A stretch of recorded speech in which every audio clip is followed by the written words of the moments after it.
Hi, welcome to another review by Jim. And this week we're looking at my 1985 Mazda RX-7.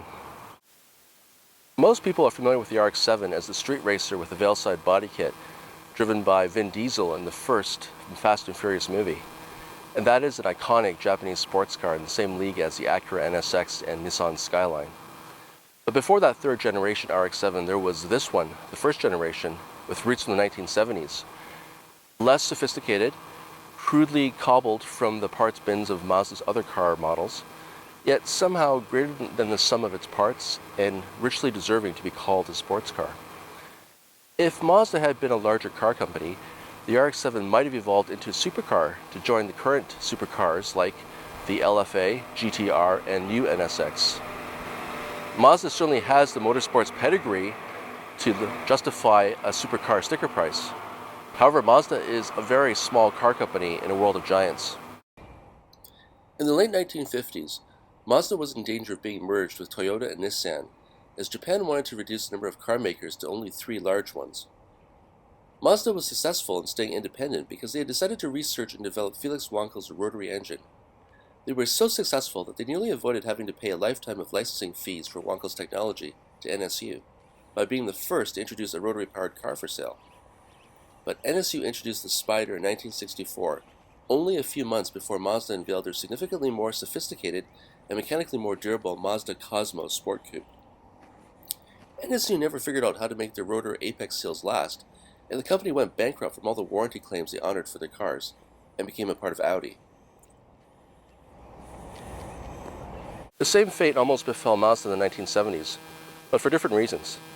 They had a successful lineup of cars, coupes, sedans, and even a pickup truck, until the 1973 OPEC oil embargo quadrupled gas prices. Suddenly, there were no customers for Mazda's thirsty rotary engine cars. Fortunately, Mazda is no stranger to adversity. After all, they are from Hiroshima. Because the US had become accustomed to bargain basement prices for oil, they were ill prepared to manufacture small, fuel-efficient cars.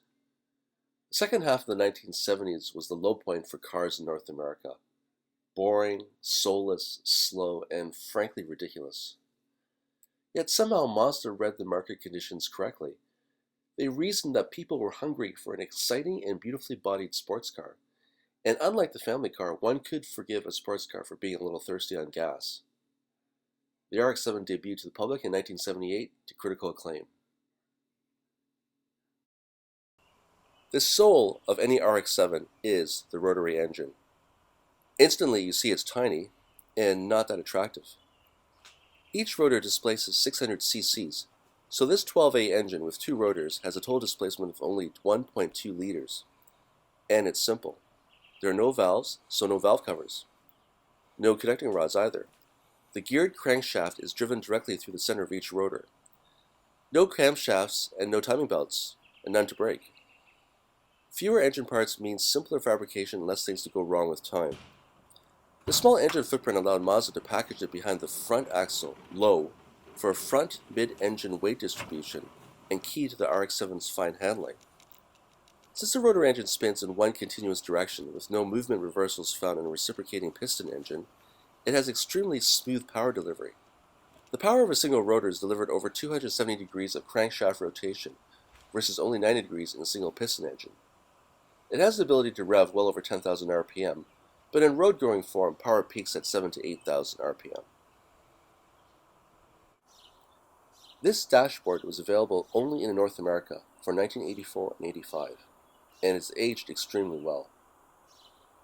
Mazda sold 80% of its RX-7s in North America, but they also made more money per unit car in other markets because the car was priced higher there. It's strictly a 2-seat coupe, but because of tax laws in Japan, a tiny rear seat was standard. One of the telling features that shows this car is from another era is its weight. Incredibly, under 1,100 kilos, and that's without a trace of fiberglass. The all-steel body is exceptionally torsionally rigid, critical for the RX-7's fine handling.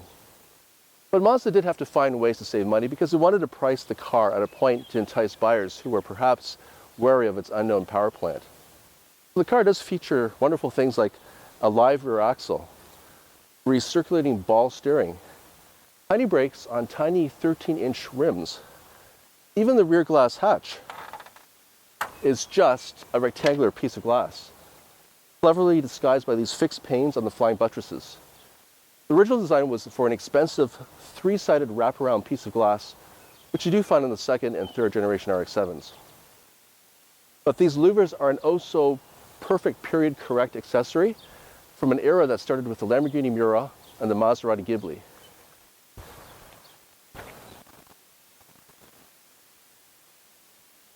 Another period anachronism is the powered antenna, but you have to wait for it.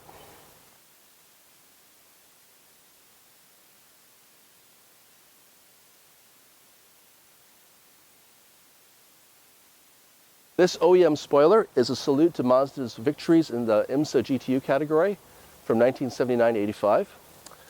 When Mazda went racing with RX-7s, they were street models, stripped and modified for racing, not dedicated race builds. So unlike a NASCAR, which looks like a normal car but shares absolutely nothing underneath it with a normal car, all racing Mazdas were essentially street-going Mazdas. So the Mazdas also competed at Le Mans. They finished third overall in the 1983 Daytona 24 Hours. They competed in Group B rallying, in Bathurst, in the British Touring Championship, and most importantly in 1981, they won outright the 24 Hours of Spa, competing against 5.7 liter V8 Camaros and 5 Series BMWs. Let's go to the front.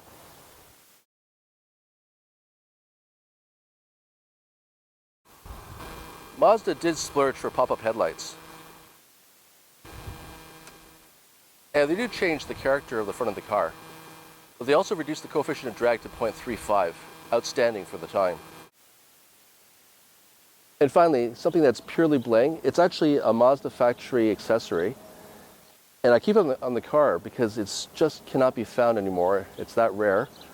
And of course, it's a tribute to the Porsche 911 Targa. Let's go for a drive.